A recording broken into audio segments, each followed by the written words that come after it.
¿vas a vivir toda tu vida rentando, viejo inservible? Eso fue lo que me dijo mi hijo. Así, sin pensarlo, en seco, con la voz bien alta, delante de su esposa y de mis 2 nietos, que estaban ahí jugando con carritos en el piso de la sala. Lo dijo con desprecio, como queriendo que me doliera, y sí, me dolió. No le contesté. Me quedé callado porque a veces uno no sabe si vale la pena responder, o simplemente aguantar otra más. Pero por dentro, te juro, algo se rompió ese día. Yo me llamo Don Ezequiel. Tengo 78 años encima, y aunque ya no tengo la fuerza de antes, mi mente sigue bien despierta. Toda mi vida la viví aquí en León, Guanajuato. Fui albañil, ayudante, después maestro de obra, y luego corredor. Más de 40 años entre polvo, tierra, cemento y escrituras.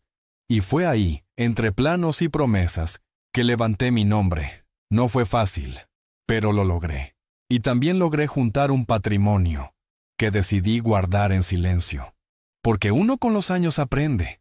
Hay cosas que es mejor callar, observar y ver hasta dónde llega la gente, incluso tu propia sangre. Mi hijo, Javier, nunca pasó hambre. Nunca supo lo que era abrir la despensa y no encontrar ni frijoles. Cuando era niño, yo aún andaba mezclando cal y cargando bultos bajo el sol, todo para que no le faltara nada. Y aunque llegaba rendido, igual me sentaba en el piso con él, le armaba carritos de cartón, le contaba cuentos, le enseñaba a ser hombre. Su madre, que en paz descanse, siempre me decía, nuestro Javi no va a vivir lo que nosotros vivimos. Y por eso trabajé el doble. Le di escuela, cursos, ropa, viajes, todo lo que pude. Pero a veces, mientras más das, menos te valoran. Ese día todo empezó por un comentario inocente. Le dije que tal vez ya era momento de buscar un lugar más chiquito, que la renta se me estaba haciendo pesada. Ni siquiera le pedí ayuda. Solo lo dije, como quien habla con su hijo. Pero él ya fue directo. Dijo que yo siempre estaba con lo mismo, que me las arreglara solo, que nadie tiene la obligación de mantener viejos. Y entonces soltó esa frase que todavía me retumba en la cabeza. ¿Vas a vivir toda tu vida rentando, viejo inservible? Me levanté despacio del sillón, lo miré con calma, y solo dije, gracias por todo, Javier. Besé a mis nietos en la frente, tomé mi sombrero, y me fui, sin gritar, sin armar escándalo. Solo me fui. Y él ni cuenta se dio de que esa era la última vez que me iba a ver cruzar la puerta de su casa, porque desde ese momento yo ya había decidido, no me vuelvo a humillar ante nadie. Pero antes de que siga contándote esta historia, escucha bien lo que voy a decirte. Tal vez tú también has pasado por algo parecido. Tal vez alguien te hizo sentir chiquito, menos, como si no valieras nada. Entonces, haz una cosa. Escucha esta historia hasta el final y compártela con quien necesita oírla. Y después cuéntame, ¿qué parte te tocó el corazón y desde qué ciudad me estás escuchando? Porque la vida enseña, y lo que aprendí vale oro. Esa tarde, mientras caminaba por mi barrio, con el sol ya bajando y la garganta apretada, me vinieron 1000 recuerdos. Cada casa por donde pasaba. Yo sabía quién vivía ahí, quién rentaba, quién vendía, quién debía.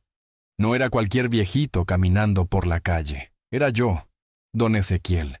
Y aún así, mi propio hijo me trató como si fuera estorbo, como si ya no sirviera, como si fuera invisible. ¿Y sabes qué duele más que la humillación? Que venga de alguien que criaste con amor, de alguien por quien diste todo, alguien que olvidó todo lo que hiciste por él. Pero ese silencio que me guardé en el pecho se volvió decisión, porque uno puede ser paciente, pero no tonto. Esa noche, ya en mi departamento solito, me senté en la cocina, abrí una cerveza, prendí el radio viejo y empezó a sonar un bolero que a mi difunta le encantaba.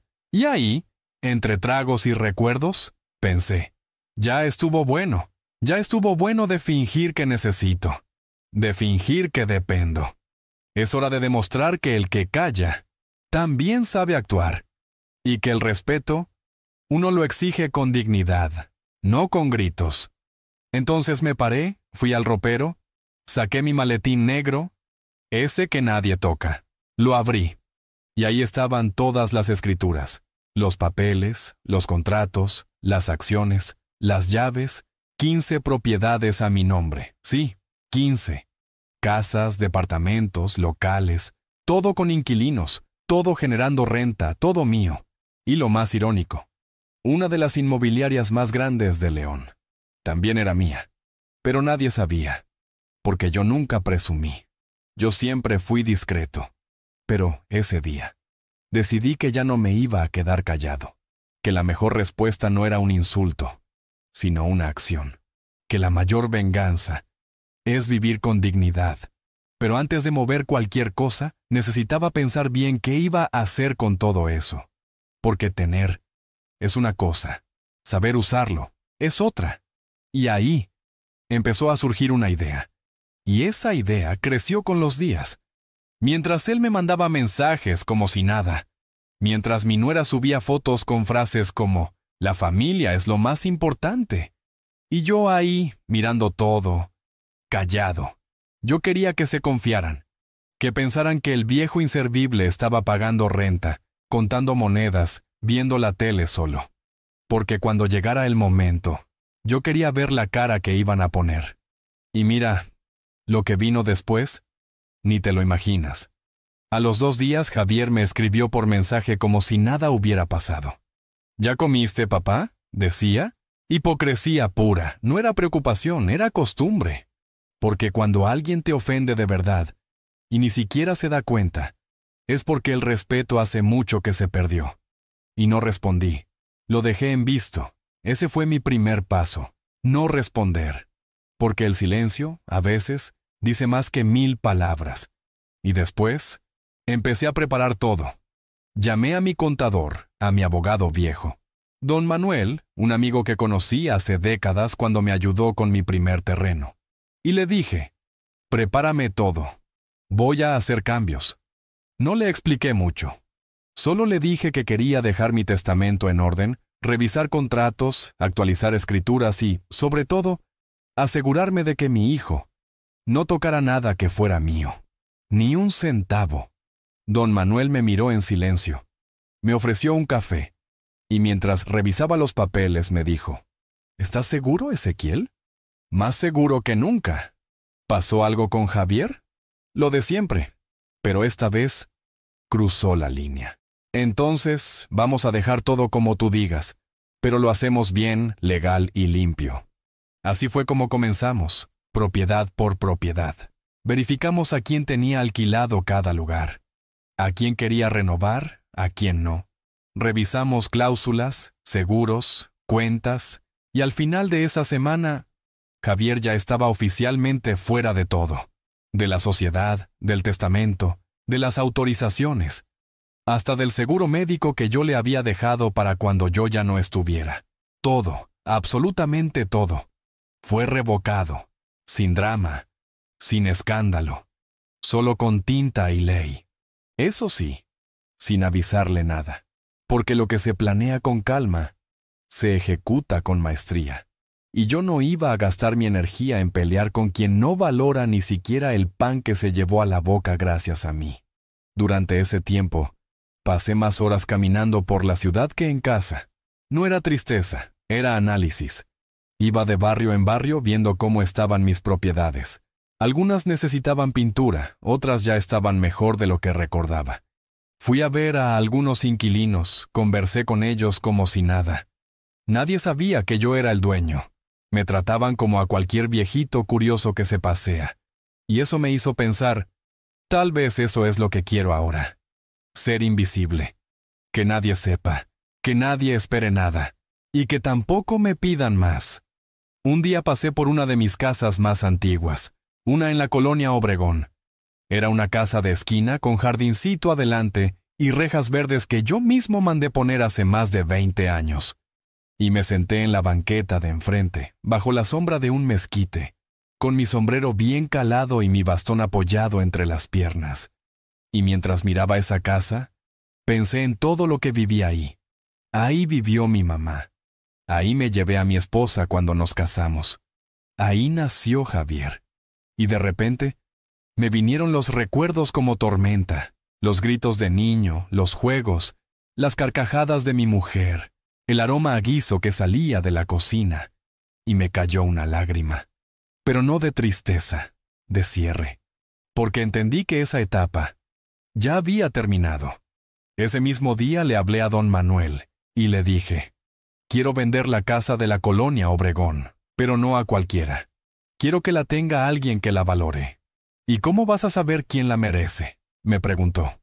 Lo sabré cuando mire sus ojos. Y así fue. No pasó ni una semana cuando una joven viuda, con 2 niñas chiquitas, preguntó por esa propiedad.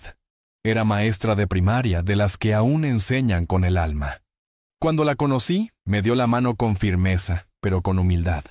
Me miró directo a los ojos y dijo: no tengo mucho, pero tengo ganas de levantar a mis hijas con dignidad. Y yo supe que esa casa era para ellas. Hicimos un trato justo, sin regateos, sin papeles innecesarios.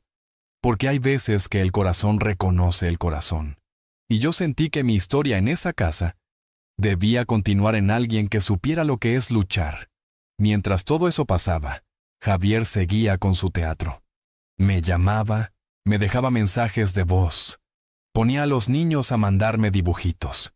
Como si nada, como si el veneno de aquella frase no hubiera sido derramado en mi alma.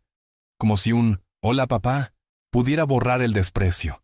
Pero yo no respondía. No porque no amara a mis nietos, sino porque a veces el amor también necesita límites. Y yo ya no estaba dispuesto a ser el payaso triste de nadie. Un sábado por la tarde, cuando pasaba por el centro histórico, vi un anuncio pegado en una de mis oficinas de renta. Se busca ayudante administrativo con experiencia en bienes raíces. Y me entró la curiosidad. Entré y vi a una muchacha nueva, jovencita, que no me conocía. Me acerqué y le pregunté: ¿ya encontraron a alguien para el puesto? Todavía no, señor. ¿Y si se postulara un señor de 78 años con más de 40 de experiencia? Ella se rió. Si tiene esa experiencia, yo misma lo contrato. Y así, de forma simbólica, me ofrecí para ayudar un par de días por semana, solo para mantenerme activo. Ellos no sabían que yo era el dueño real de todo eso. Me trataban como a un viejo sabio, y yo disfrutaba el juego. Les enseñaba cosas, resolvía problemas, les hablaba con paciencia, y nadie me decía viejo inservible. Nadie. Al contrario, me ofrecían café, me pedían consejos, me daban el lugar que merezco. Y ahí entendí algo más. El respeto no se exige con gritos. Se gana con presencia, con coherencia, con dignidad. Y si tu propia sangre no te reconoce, no te preocupes. Dios pone hijos del alma donde otros fallan. Yo ya no esperaba nada de Javier. Pero aún así, el destino tenía más sorpresas preparadas. Porque cuando uno siembra con verdad, la vida, tarde o temprano, te devuelve flores, incluso si otros solo te tiraron piedras. Y fue en uno de esos días comunes que sonó el timbre de mi departamento. Y al abrir la puerta, no era Javier, era alguien más. Y lo que me dijo cambió el rumbo de todo. Cuando abrí la puerta y vi quién estaba ahí parado, tuve que respirar profundo para no dejar que la emoción me traicionara. Era Tomás, un viejo amigo, casi un hermano, a quien no veía hacía más de 15 años. Usaba el mismo sombrero de siempre, el bigote espeso, las arrugas más marcadas, pero con esos mismos ojos sinceros que siempre tuvo. Nos quedamos unos segundos mirándonos sin decir palabra, como si el tiempo se hubiera detenido justo ahí, en el marco de esa puerta. Y entonces, él simplemente dijo: ¿tienes café? Y yo sonreí. El mejor de todo, León viejo. Nos sentamos en la mesa de la cocina como en los viejos tiempos. El café humeaba en las tazas mientras afuera empezaban a escucharse los perros del vecindario ladrando. Era como si todo el barrio supiera que algo importante estaba pasando. Y sí, lo que Tomás vino a decirme no era cualquier cosa. Porque a veces la vida te pone frente a alguien justo cuando más lo necesitas. Y esa visita cambió el rumbo de todo. Anita, más me enteré por Manuel que hiciste cambios en tu testamento, que estás cerrando ciclos. Me dijo él, revolviendo el azúcar lentamente, sin mirarme directamente. Así es, ya era hora. ¿Y lo hiciste todo por lo que te dijo Javier? Me quedé callado. No tenía ganas de volver a repetir la frase. Lo hice por todo lo que no dijo también. Tomás asintió, como entendiendo cada silencio. Él siempre fue así, más de escuchar que de hablar. Y luego me soltó lo que venía guardando. Hay algo que necesitas saber, algo que te va a doler, pero prefiero que lo sepas por mí. En ese momento, sentí que el aire se detenía. No sé por qué, pero supe que lo que venía no era bueno. Y no me equivoqué. Me contó que Javier había intentado vender una de mis propiedades. ¿Sí? Una de las que estaban aún bajo contrato antiguo, de cuando le había dado poder para manejar ciertas cosas cuando yo estuve enfermo años atrás. Aparentemente, él pensó que todavía tenía ese acceso, y contactó a un comprador. Pero gracias a Dios, los documentos ya estaban actualizados y protegidos. La operación fue rechazada, pero el hecho de que lo intentara fue un puñal más. ¿Cómo lo supiste? Un cliente mío, amigo del comprador, me lo comentó, y me pareció raro. Así que fui a revisar por mi cuenta y confirmé todo. No quise llamarte antes porque quería verte a los ojos. Me levanté, caminé hacia la ventana. Afuera pasaba un muchacho en bicicleta con una canasta de pan. La vida seguía como si nada, pero dentro de mí, todo se revolvía. No era solo rabia, era decepción.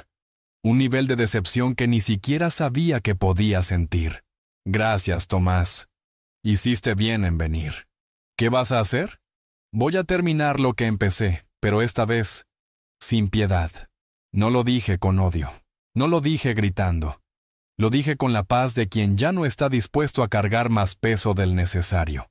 Y fue entonces cuando Tomás me miró serio y dijo algo que me quedó clavado. La justicia no siempre es venganza, Ezequiel. A veces es solo poner cada cosa en su lugar. Cuando él se fue, me quedé sentado por horas, pensando, no solo en Javier, sino en todo, en mi vida, en lo que construí, en las veces que me callé, en las veces que cedí. Y decidí que no iba a morirme dejando las cosas así, porque mi historia merecía ser contada. Y porque, tal vez allá afuera, había alguien que necesitaba escucharla. Así que esa misma noche, saqué un cuaderno de hojas gruesas, de esos que uno compra con ilusión y guarda para algo importante. Y comencé a escribir, con letra grande, clara, pausada, como si cada palabra fuera una parte de mí que dejaba registrada. No lo hacía por Javier, lo hacía por mí, para no olvidar quién soy, para recordar que valgo, que viví, que luché. Escribí sobre mi infancia, sobre mi madre lavando ropa ajena, sobre mi padre que se fue y nunca volvió. Escribí sobre cuando conocí a Teresa, mi mujer, en una fiesta del barrio, bailando bolero bajo las luces de colores. Escribí sobre nuestras carencias, nuestras risas, nuestros sueños, sobre el día que nació Javier y cómo lloré en silencio en la sala de espera del hospital, sobre las veces que me saqué los zapatos rotos antes de entrar a casa para que él no viera que su papá también pasaba por necesidad. Escribí todo, porque a veces uno necesita leerse para volver a encontrarse. Los días pasaban. Yo seguía con mis visitas discretas a las propiedades. Saludaba a los vecinos, pasaba por la iglesia, tomaba café en la misma cafetería de siempre. Y poco a poco, empecé a sentir algo que hacía años no sentía. Paz. Esa paz que llega cuando uno ya no espera nada de nadie. Cuando ya no ruega cariño, ni atención, ni reconocimiento. Cuando uno se acepta completo. Pero el silencio de Javier seguía haciéndose más ruidoso. Ya no mandaba mensajes, ya no llamaba. Ni siquiera usaba a los nietos como puente. Tal vez porque sabía que algo se había roto de verdad. O tal vez porque estaba esperando el momento de golpear de nuevo. Y ese momento llegó. Un viernes por la noche, recibí una notificación. Un intento de embargo preventivo, firmado por un abogado joven con apellido extranjero. Aparentemente, Javier estaba alegando que parte del patrimonio era suyo, que había contribuciones suyas de años pasados, que tenía derecho legítimo sobre algunas propiedades. Todo basado en papeles viejos, falsos acuerdos verbales y una narrativa que solo él creía. Pero lo que no sabía es que yo había guardado todo, cada recibo, cada transferencia, cada contrato, y que además, nada estaba ya a su nombre. Todo estaba blindado, legalmente sólido, imposible de tocar. Al día siguiente fui personalmente a la oficina de ese abogado. Me presenté como cualquier cliente. Le entregué una carpeta con toda la documentación. Él la revisó en silencio, y cuando terminó, me miró con cara de susto. Señor Ezequiel, con esto, su hijo no tiene absolutamente ningún derecho sobre nada. Lo sé, solo quería verle la cara cuando lo dijera. Me levanté, le di la mano y salí con la frente en alto. Porque una cosa es protegerse, y otra muy distinta es demostrar que no eres ningún tonto. Esa noche, dormí como no dormía hacía años. No porque todo estuviera resuelto, sino porque por fin estaba todo claro. Las máscaras habían caído, las intenciones estaban a la vista, y yo, el viejo inservible, había ganado sin mover un solo dedo más. Los días siguientes pasaron con una calma extraña. Por fuera todo seguía igual. El mismo café por las mañanas, las caminatas al mercado, los saludos de los vecinos. Pero por dentro yo sentía que algo se había terminado de acomodar en su sitio. No se trataba de venganza, ni siquiera de orgullo. Era algo más profundo. Una certeza serena. Ya no tenía ninguna deuda pendiente con nadie, ni siquiera con mi propio hijo. Una mañana, mientras barría la entrada del edificio donde vivía, porque aunque no me tocaba, me gustaba mantener limpio, una vecina se me acercó, doña Emilia, una señora de 85 años que vivía sola desde hacía más de 2 décadas. Don Ezequiel, usted tiene algo distinto últimamente. Lo veo más tranquilo, más derecho. Tal vez sea porque por fin entendí que el silencio también habla. Ella sonrió, como si supiera exactamente de qué hablaba. Esa conversación me dejó pensando. A veces creemos que nadie ve lo que nos pasa, pero hay ojos que observan en silencio, ojos que entienden sin necesidad de explicar. Y fue ahí que decidí algo. No me iba a ir de este mundo sin dejar una huella más clara. No solo para mí, sino para otros viejos como yo, que han sido callados, ignorados, menospreciados. Porque sí, ser viejo en este país es casi como ser invisible. Y yo ya no quería ser invisible. Fui hasta el archivo donde guardaba mis documentos importantes y saqué un sobre grande, con el membrete de mi inmobiliaria. Adentro, tenía los planos de un terreno que llevaba años sin usar. Un lote grande, en las afueras de León, que muchos me habían ofrecido comprar, pero nunca lo quise vender, porque siempre sentí que debía hacer algo más con él, y ahora lo sabía. Iba a construir ahí un centro para adultos mayores, pero no cualquier centro, no uno de esos donde te encierran y te quitan la dignidad. No, quería un lugar libre, comunitario, donde los viejos pudieran enseñar, hablar, plantar, compartir, donde la experiencia no fuera desechada, sino escuchada, donde nadie volviera a ser llamado inservible. Llamé a un viejo arquitecto con quien había trabajado en el pasado. Le conté mi idea. Me escuchó con respeto, sin interrumpir. Don Ezequiel, ¿está seguro? Es un proyecto grande. Más grande fue levantar a mi hijo solo, y lo hice sin quejarme. Nos dimos la mano, y en menos de una semana ya teníamos los primeros bocetos. Una construcción sencilla, con jardín comunitario, salas amplias, una pequeña biblioteca, un área de talleres, otra de descanso. Todo pensado para ser autosustentable. Y lo mejor, sin fines de lucro. Poco a poco, comencé a reunir a personas de confianza. Un contador, un abogado, una trabajadora social, gente buena, comprometida. Nadie sabía exactamente de dónde salía el dinero. Y tampoco preguntaban. Me respetaban. Y eso bastaba. Una tarde, mientras revisábamos papeles en una cafetería del centro, alguien se sentó en la mesa de al lado. No lo vi de inmediato, pero su voz me congeló. «Papá». Era Javier. Me miró como si hubiera visto un fantasma. Llevaba la camisa desabrochada, la barba crecida, los ojos cansados. No era el mismo hijo altivo que me gritó aquella vez en la sala de su casa. No. Este hombre parecía derrotado. Me quedé en silencio. Lo observé.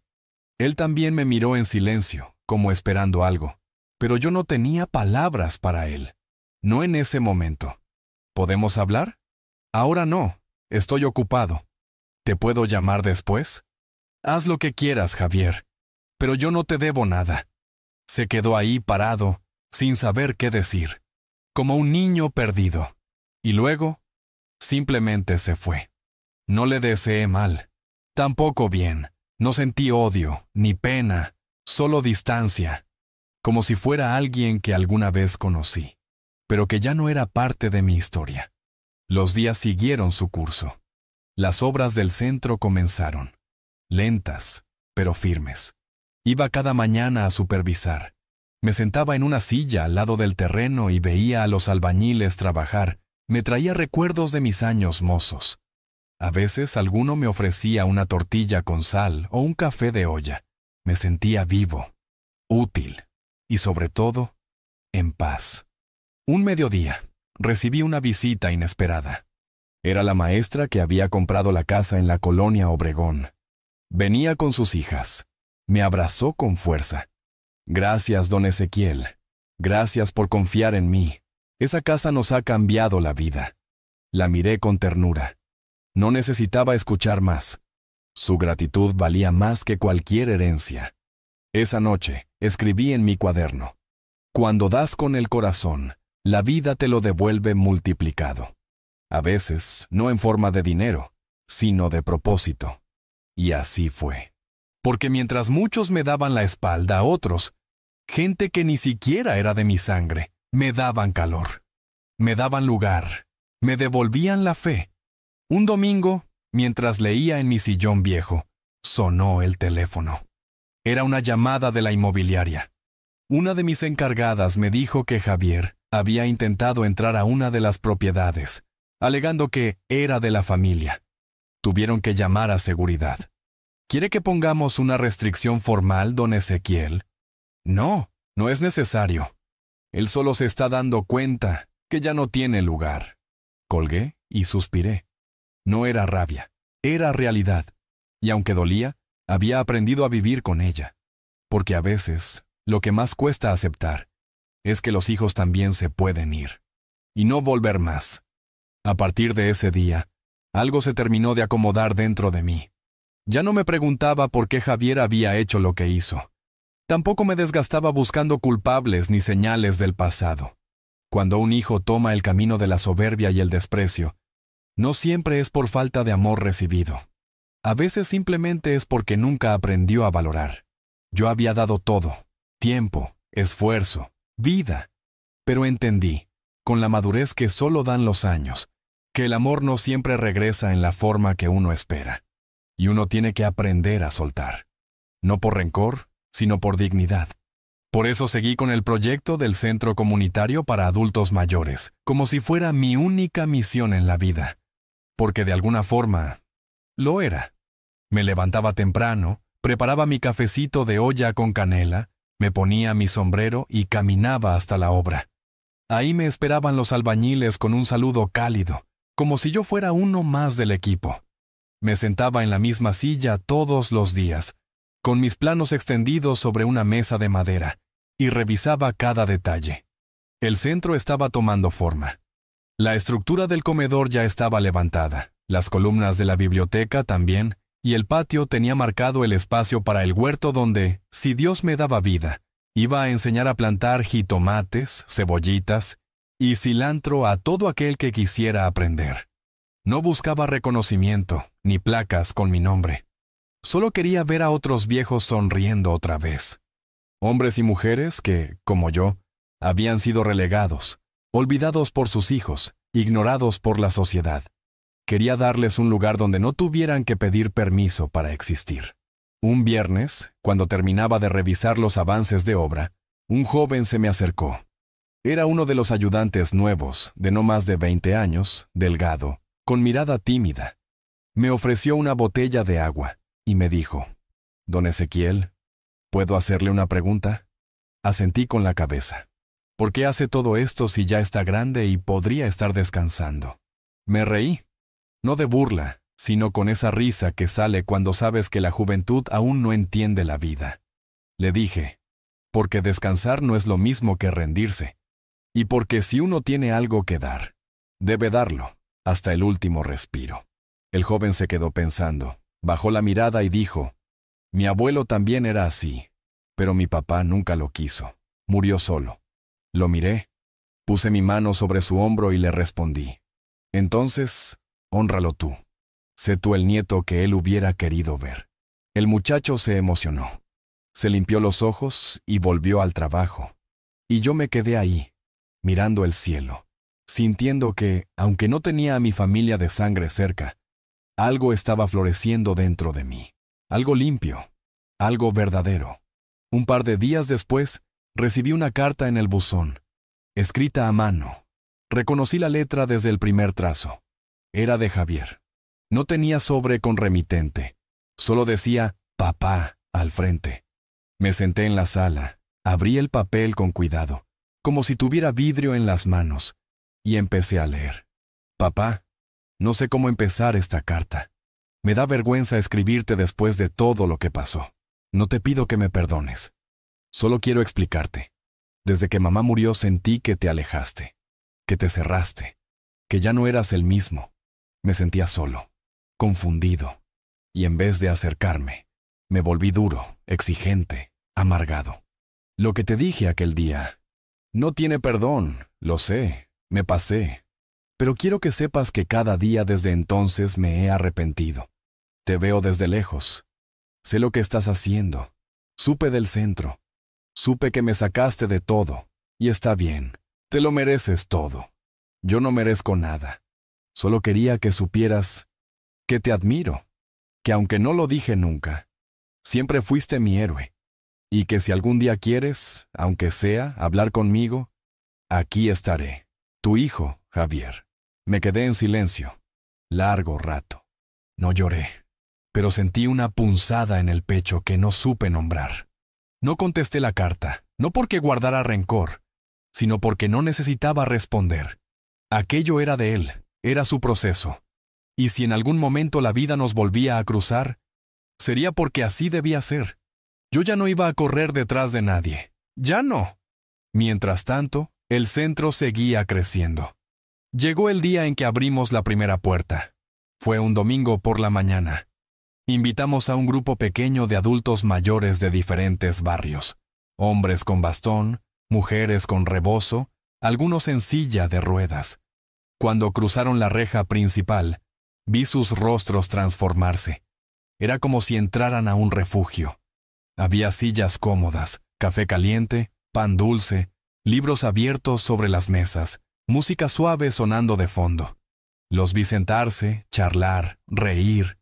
Uno se puso a contar chistes, otro sacó una armónica vieja del bolsillo y empezó a tocar. Y entonces supe que todo había valido la pena. Cada lágrima, cada silencio, cada humillación, todo me había traído hasta ahí. Esa noche, al volver a casa, me senté en mi sillón, saqué mi cuaderno y escribí una sola frase. Hoy volví a nacer. Y lo sentí así, porque renacer no es empezar desde cero. Es empezar desde la verdad. No sé qué vendrá mañana. No sé si Javier volverá, si mis nietos querrán saber de mí, si la vida me dará muchos años más.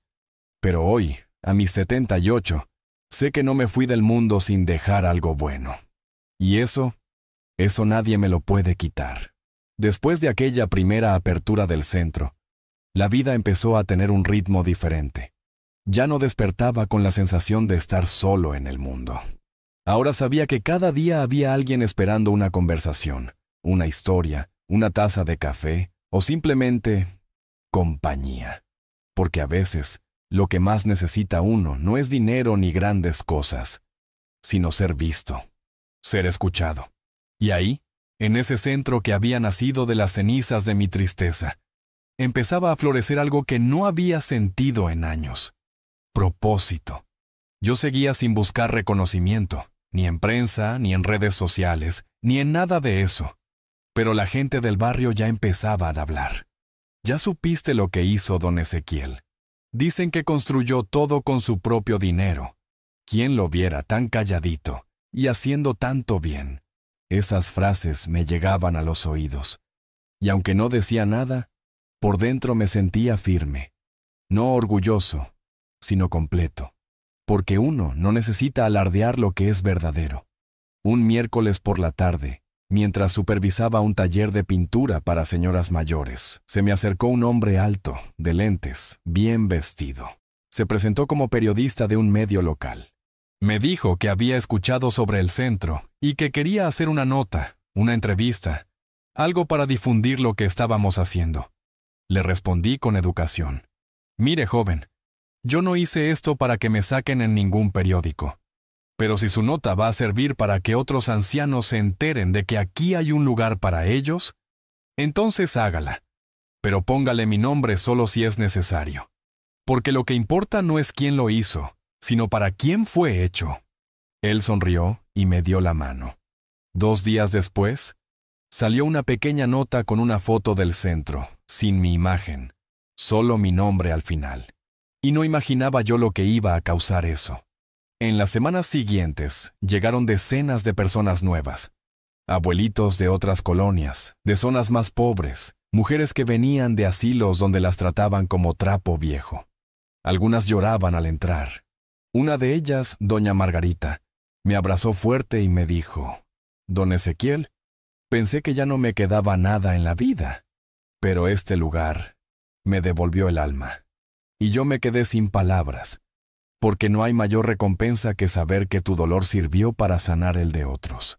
Un sábado por la mañana, mientras colocábamos sillas nuevas en el comedor, apareció alguien en la entrada que no esperaba ver. Era mi nieto mayor. Tenía ya casi 15 años, alto, flaco, con la misma mirada que su padre tenía a su edad. Me buscó con los ojos hasta encontrarme, y cuando me vio, me sonrió tímido.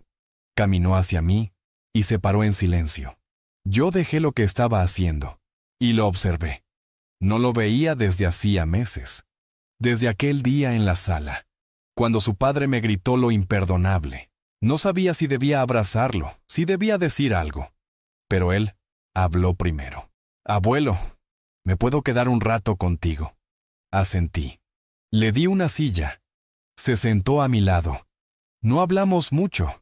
Solo me miraba trabajar, a veces me hacía preguntas sobre herramientas, materiales, sobre cómo se construía una pared, y yo le respondía con paciencia, como lo hice alguna vez con su padre.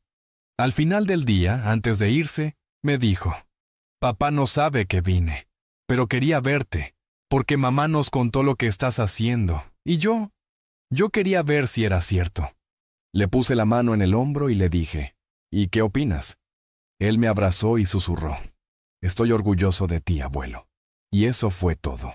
No hizo falta más. Porque a veces, una sola frase basta para sanar 1000 heridas.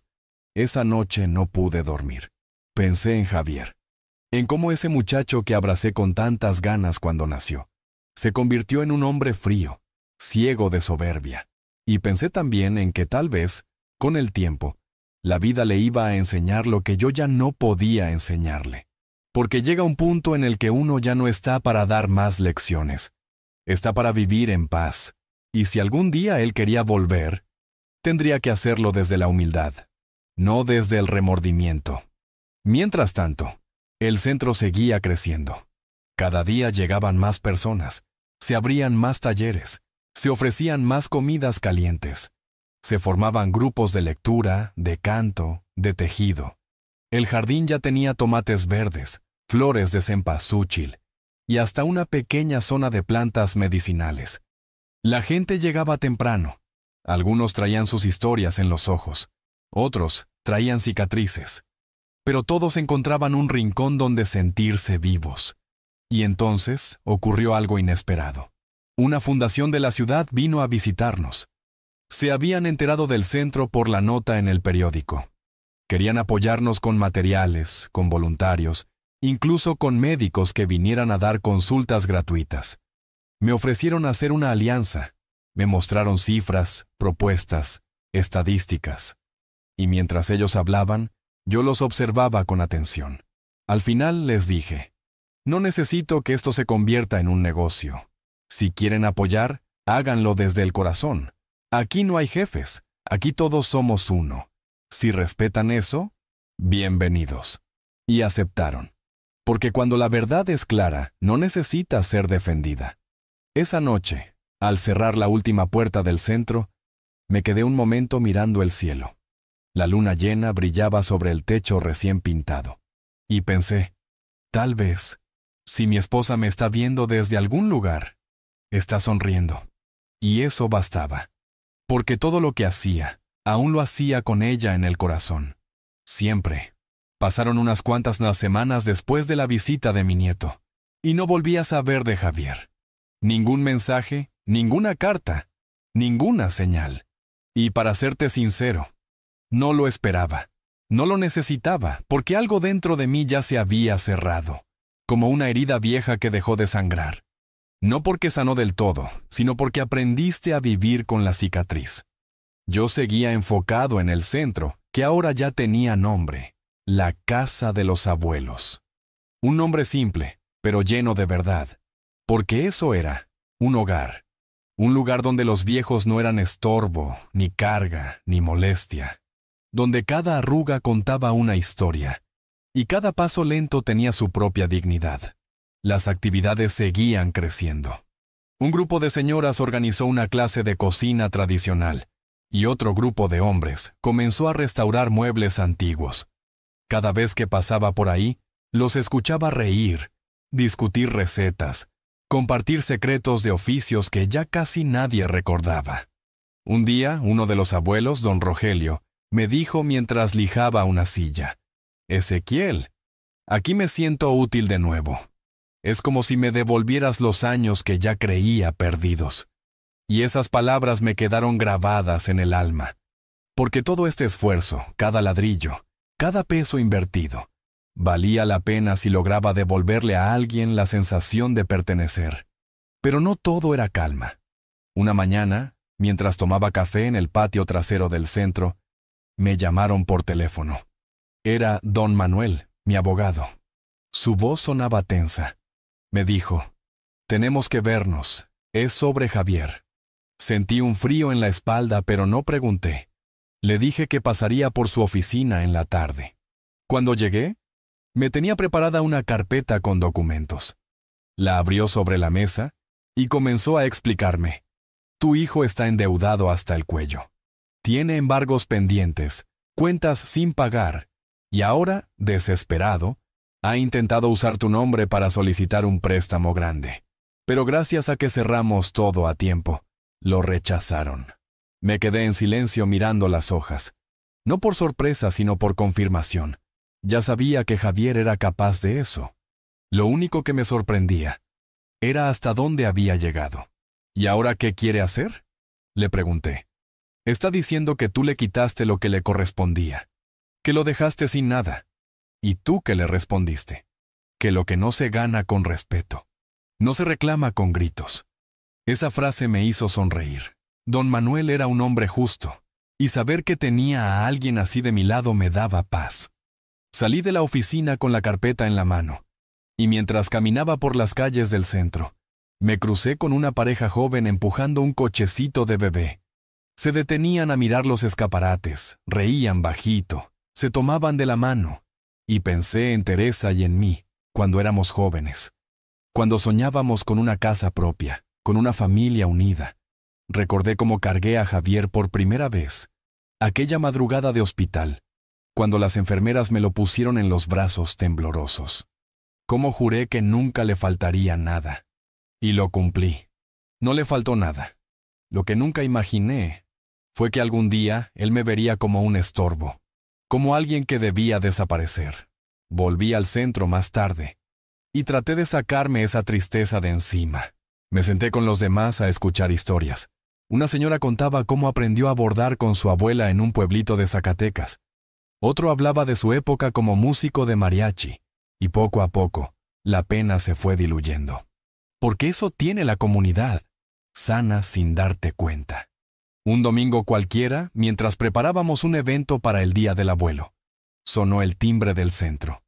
Abrí la puerta principal, y ahí estaba Javier, solo, con la ropa arrugada, los ojos hundidos y un sobre en la mano. Me miró fijamente. No tenía rabia en la cara, tenía cansancio.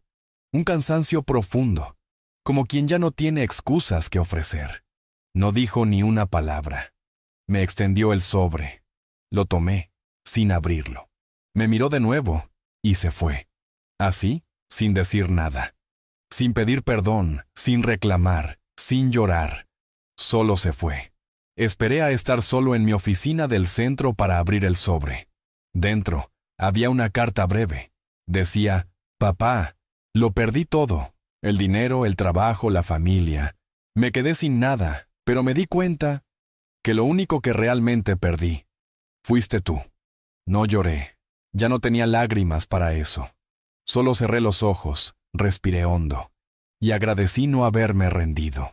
Porque si yo me hubiera rendido cuando me llamó viejo inservible, no estaría de pie hoy. No habría construido ese refugio. No habría conocido a esos hombres y mujeres que me devolvieron la esperanza. Y lo más importante, no me habría reencontrado conmigo mismo. Esa noche, antes de dormir, salí al balcón de mi departamento. El aire estaba fresco. Las luces de la ciudad parpadeaban a lo lejos, y una estrella solitaria brillaba arriba de todo. Miré al cielo y susurré, «Gracias, Teresa, por no dejarme caer». Porque sí, a veces uno habla con los que ya se fueron, y siente que de alguna manera todavía lo escuchan.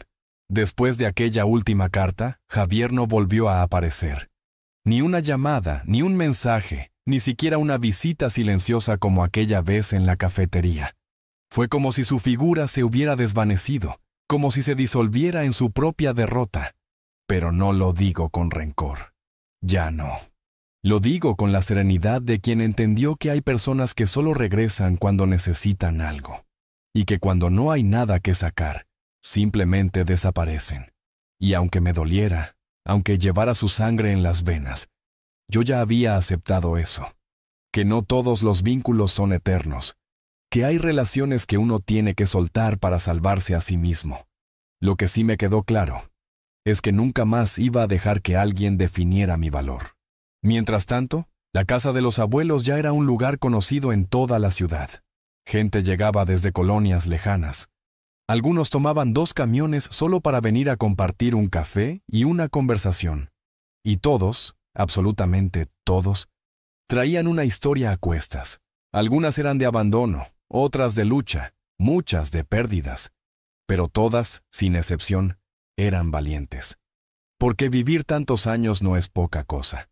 Porque resistir, cuando ya nadie te llama, cuando el teléfono ya no suena, cuando los hijos no aparecen ni en los cumpleaños, es un acto de coraje silencioso que casi nadie reconoce.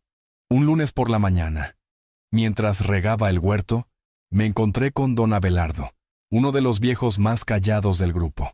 Casi nunca hablaba, pero ese día me miró directo a los ojos y me dijo, «Gracias, Ezequiel, porque aquí me volvieron a llamar por mi nombre.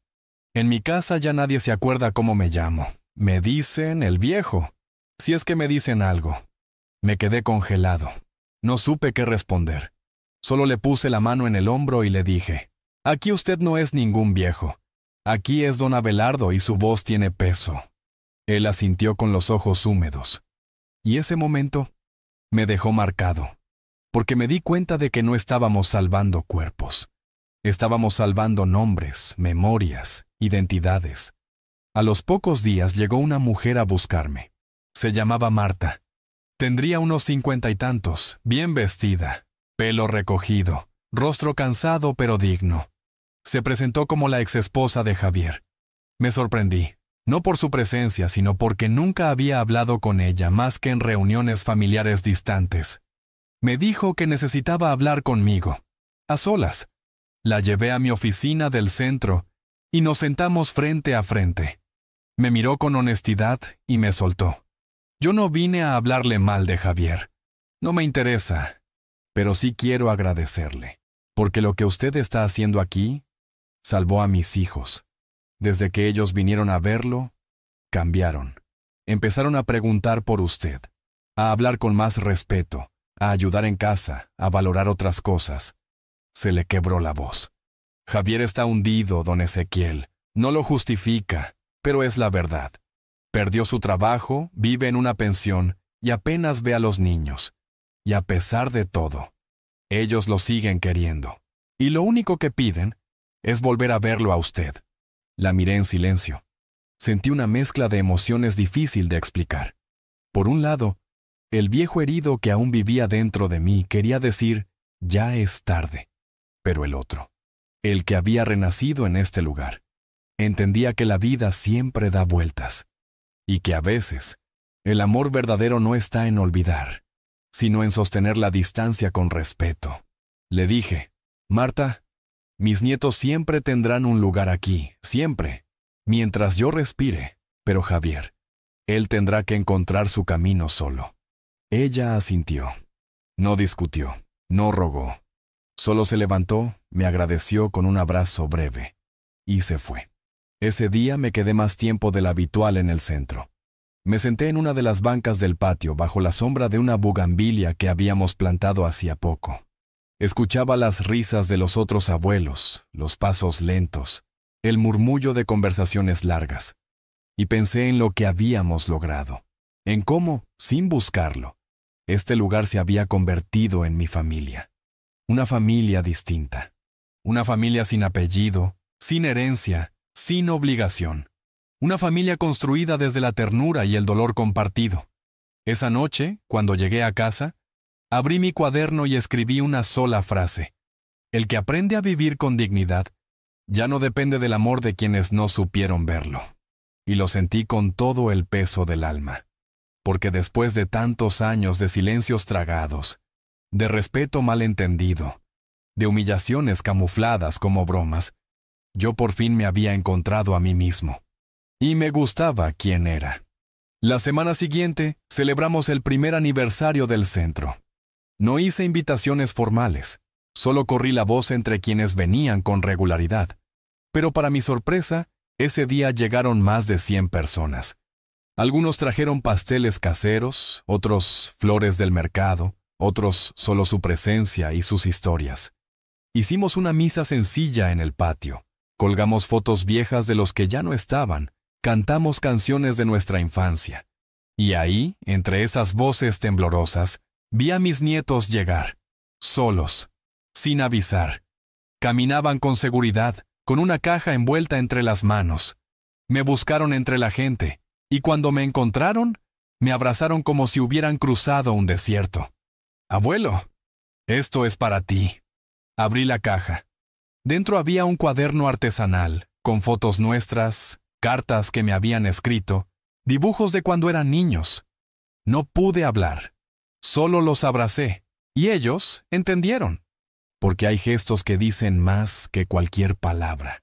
Porque aunque yo ya no esperaba nada, la vida aún tenía algo guardado para mí.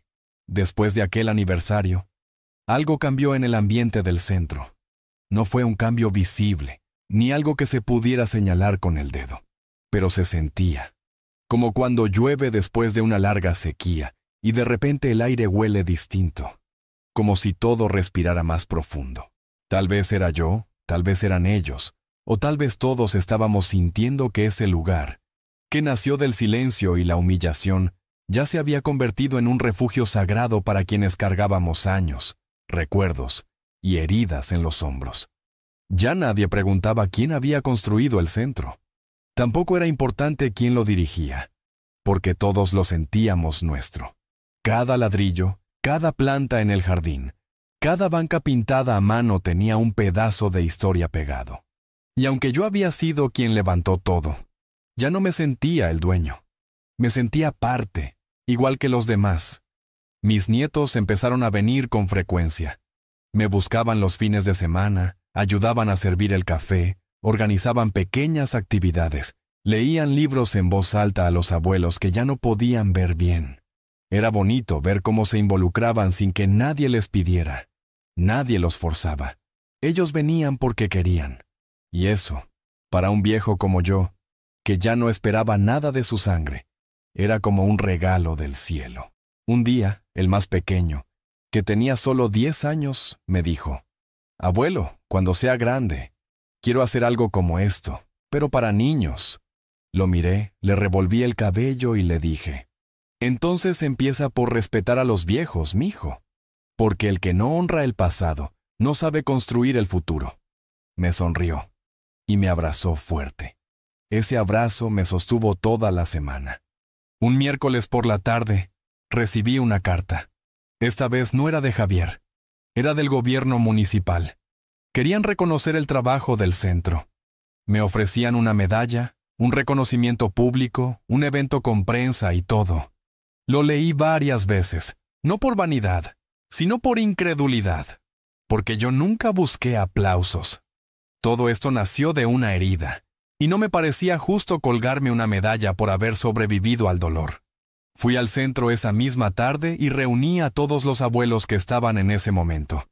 Les leí la carta en voz alta, sin emoción, solo como información. Y luego les pregunté: «¿Qué quieren que haga? ¿Acepto?». Uno de ellos, don Luis, se levantó con esfuerzo de su silla y dijo: «Acepta, Ezequiel, pero no por ti. Acepta por todos nosotros, porque esa medalla no es tuya, es de cada uno que cruzó esa puerta y se sintió vivo otra vez». Y en ese momento supe que debía hacerlo, no por orgullo, sino por respeto a la historia de todos. El evento se llevó a cabo en una plaza pública. Había prensa, cámaras, sillas alineadas, una tarima sencilla. Me entregaron un diploma, una medalla de cobre y un ramo de flores que inmediatamente regalé a una señora del público. Di un pequeño discurso. No lo escribí. Lo hablé como hablo siempre, desde el pecho. Les dije: «Gracias por esto, pero no me lo den a mí. Déselo a cada abuelo que ustedes han ignorado en las banquetas, en las filas de los hospitales, en los camiones. Déselo al señor que vive solo en la esquina de su calle, a la señora que cuida a sus nietos sin que nadie se lo agradezca. Yo solo hice lo que debía hacer, porque ser viejo no es una condena, es un privilegio, y quien no lo entiende es porque no ha aprendido a vivir». Al terminar, no hubo aplausos exagerados, solo un silencio largo, y un par de lágrimas discretas en los ojos de quienes escuchaban. Y eso me bastó. Días después, en el centro, empezamos una nueva actividad, un taller de cartas. Les dimos papel y plumas a todos los abuelos, y les propusimos escribir lo que quisieran, a alguien que ya no estaba, a un hijo ausente, a una pareja que extrañaban, a ellos mismos cuando eran jóvenes. Y lo que surgió fue poderoso. Cartas con dolor, con gratitud, con rabia, con ternura. Una señora escribió una carta a su perrito que había muerto 10 años atrás. Otro le escribió al padre que lo abandonó. Y yo escribí una carta para mí mismo. Me senté en la oficina con mi cuaderno de siempre y comencé: «Querido Ezequiel, te pido perdón. Perdón por haberte callado tantas veces, por haber fingido estar bien cuando estabas roto, por no haber levantado la voz cuando te llamaron inútil. Pero también quiero darte las gracias. Gracias por no haberte rendido, por haber transformado el dolor en refugio, por haber creado un hogar con tus propias manos. Gracias por seguir, incluso cuando nadie te esperaba». Cerré el cuaderno con las manos temblorosas y sentí que por fin me había reconciliado conmigo mismo. Un viernes al atardecer, mientras cerrábamos las ventanas del centro, se acercó don Rogelio, ese hombre callado que ahora era uno de los pilares del lugar. Me dijo: «Ezequiel, ¿sabes qué me hace feliz de venir aquí? Que aquí no tenemos que fingir que somos fuertes. Aquí podemos decir que estamos cansados, que nos duele, que extrañamos, y nadie nos juzga, solo nos escuchan. Lo abracé sin decir nada, porque tenía razón, porque eso era lo que más necesitábamos. Un espacio para ser vulnerables sin miedo, sin vergüenza. Un espacio donde ser viejo no significara tener que ser invisible. Esa noche, antes de dormir, me senté en mi sillón favorito, el que compré con el primer sueldo como albañil, y miré alrededor. Las paredes tenían fotos de los nietos, pero también dibujos hechos por los abuelos del centro. El aroma a canela del café que había preparado en la tarde aún flotaba en el aire. Afuera, las luces de la ciudad titilaban, y dentro de mí, había una paz que nunca había conocido, porque ya no era el Ezequiel que se preguntaba qué había hecho mal como padre. Ahora era el Ezequiel que sabía lo que había hecho bien como ser humano. Hace unos días, mientras regaba las plantas del jardín del centro, una niña de unos 7 años se me acercó. Venía acompañando a su abuelita. Traía 2 trenzas largas y una flor de papel en la mano. Me miró sin miedo, con esos ojos que todavía no conocen la malicia, y me preguntó, «¿Usted es el que construyó este lugar?» Me agaché despacio, la miré a los ojos y le dije, «No, chiquita, este lugar lo construyó el amor de muchos abuelos como tuya». Ella sonrió, me entregó la flor y corrió de nuevo con su abuela. Y ahí me quedé yo, con ese pedazo de papel en la mano, temblando por dentro, entendiendo que tal vez lo que más había construido en la vida no eran casas, ni contratos, ni escrituras, sino una nueva forma de dignidad. El centro ya es más grande de lo que jamás imaginé. Hay talleres todos los días, hay música, hay danza, hay oraciones, hay silencios que no pesan. Los voluntarios se multiplican. La comunidad respira diferente. Incluso los jóvenes, que antes solo veían a los viejos como carga, ahora se acercan con respeto. Algunos vienen a ayudar, otros simplemente a escuchar, y eso no tiene precio. Porque uno puede perder muchas cosas en la vida, dinero, familia, salud. Pero si te quitan la posibilidad de ser escuchado, entonces te quitan el alma. Aquí, en esta casa, nadie es invisible, y eso es lo que más orgullo me da. No sé cuánto tiempo me queda, nadie lo sabe, pero cada día que me despierto, me tomo mi café despacio, respiro profundo y agradezco. Agradezco por no haberme rendido cuando me llamaron viejo inservible. Agradezco por no haber respondido con odio, por haber elegido el camino del trabajo silencioso.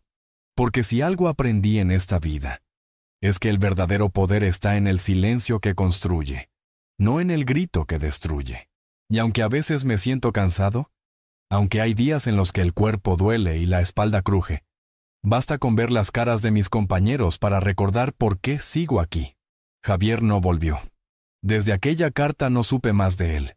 Mis nietos, en cambio, ahora vienen casi todos los fines de semana. Me ayudan a regar, a acomodar, a pintar. Uno de ellos aprendió a usar el taladro. El otro hace dibujos que luego pegamos en el mural principal del centro. Me preguntan historias del pasado. Me escuchan con atención. Y a veces, sin decirlo, sé que están aprendiendo más de lo que jamás aprendieron en la escuela. Porque no hay mejor maestro que el ejemplo. Y no hay mejor herencia que la memoria compartida. Ellos tal vez no entienden del todo lo que pasó entre su padre y yo. Pero ven, perciben. Y yo solo espero que cuando crezcan, se conviertan en hombres diferentes. Hombres que no repitan errores, que no den la espalda, que no digan inservible a quien les dio la vida. El día que cumplí 79 años, me prepararon una sorpresa en el centro. No soy de fiestas, pero acepté. Me hicieron un pastel de cajeta, colgaron globos reciclados y hasta trajeron mariachis de un grupo de adultos mayores que ensaya en el Centro Cultural de la colonia. Cuando me senté en medio del salón, rodeado de gente que no lleva mi sangre, pero que me quiere como familia, entendí que eso era la verdadera riqueza. No los papeles firmados, no las propiedades. Lo que queda, cuando todo se va, son los vínculos, las historias contadas al oído, las manos que te ayudan a levantarte cuando el cuerpo flaquea, Y esa tarde, con un sombrero de cartón sobre la cabeza, rodeado de risas y de abrazos, me sentí el hombre más afortunado del mundo. Mucha gente me pregunta qué fue lo que me sostuvo, qué fue lo que no me dejó caer del todo. Algunos piensan que fue el deseo de revancha, otros que fue el orgullo.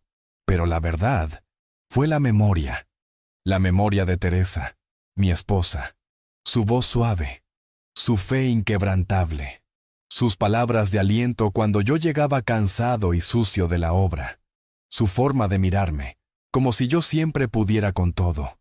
Ella fue mi fuerza aún después de partir, y en cada rincón del centro, en cada flor que florece en el huerto, en cada rincón donde se escucha una carcajada o se comparte un pan, yo siento que ella aún está conmigo, que no me dejó solo, que me dio fuerza desde otro lugar.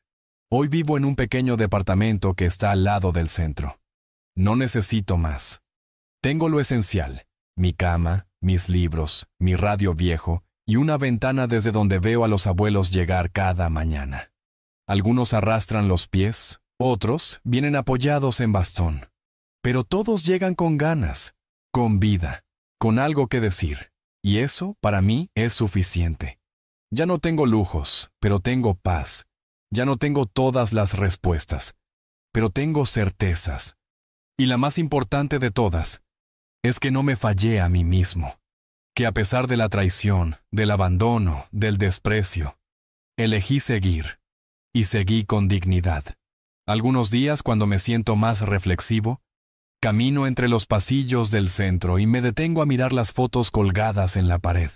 Imágenes de talleres, de viajes, de cumpleaños, de abrazos. En una de ellas salgo yo, con una pala en la mano, cubierto de polvo, sonriente. La miro y sonrío de nuevo. Porque ese hombre de la foto soy yo. Pero también son todos. Es cada persona que se cayó y volvió a levantarse.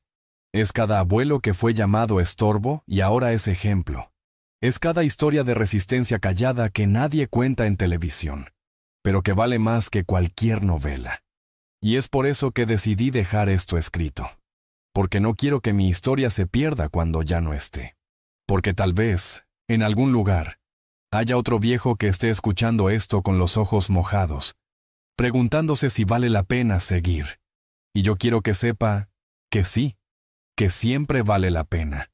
Que aún con el corazón roto, aún con las manos vacías, se puede construir algo hermoso. Y que no importa si tus propios hijos no te vieron, hay otras personas en el mundo que sí verán tu valor, que sí sabrán quién eres, que sí te escucharán.